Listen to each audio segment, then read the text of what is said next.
Week 1, they have the Dallas Cowboys visiting the Philadelphia Eagles. That is the opening game of the season. I think both teams will have a lot of energy, but I think Philadelphia will take the win. Week 2, you have the Eagles visiting the Kansas City Chiefs. I think, again, Philly is going to be too much. That offensive line's still going to be putting in some new pieces there. Week 3, you have the LA Rams visiting the Philadelphia Eagles. This is going to be a pivotal game. I don't know how Matthew Stafford's going to be with that back injury. He's expected to play week 1, but going to give me Philly at home. Week 4, you have the Eagles coming into Tampa Bay to play Baker and the Bucks. I think this is to be one of those weird games, and I think Philadelphia's going to be flying high, but I think Baker and the Bucks pull off the upset.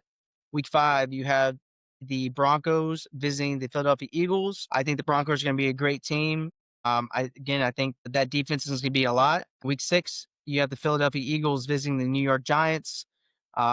We know how I feel about the Giants. I don't think they'll be a good team. Sorry, Giants fans. So going to give me Philadelphia on the road. Week 7, you have the Eagles visiting the Minnesota Vikings. I think that Vikings defense with Brian Flores is going to be even better this year, but I think the Eagles have too much offensive firepower, so going to give me the Eagles. Week 8, you have the Giants visiting the Philadelphia Eagles. Tough stretch for the Giants here, but going to give me Philly at home. Week 10, you have the Philadelphia Eagles visiting the Green Bay Packers. Could be an NFC Championship preview.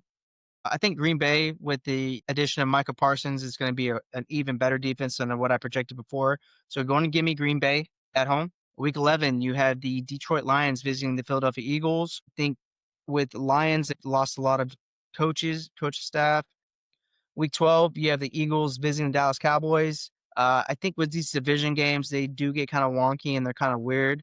So give me Dallas at home. I think they squeak by maybe in the last second. Week 13, you have the Bears visiting the Philadelphia Eagles. I think Ben Johnson and Caleb Williams are going to have a good year. I don't know how they're going to fare against the Eagles, though. Week 14, you have the Eagles visiting the Los Angeles Chargers.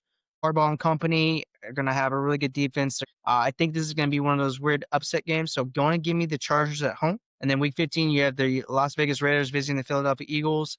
I like a lot of what Vegas has done this offseason, getting Pete Carroll head coach, upgrading that defense, bringing in Geno Smith. But I think the Eagles will take this one. Week 16, you have the Eagles visiting the Washington Commanders. I don't think the Commanders are going to be as good as they were last year. So going to give me the Eagles on the road here. Week 17, you have the Eagles visiting the Buffalo Bills. So I think this could be a potential Super Bowl preview here. I think Josh Allen's going to be too much for that defense. And then week 18, you have the Commanders visiting the Philadelphia Eagles. Again, I think this could be potentially for the division here, but I think the Eagles dominate at home. They finished with an 11-6 record.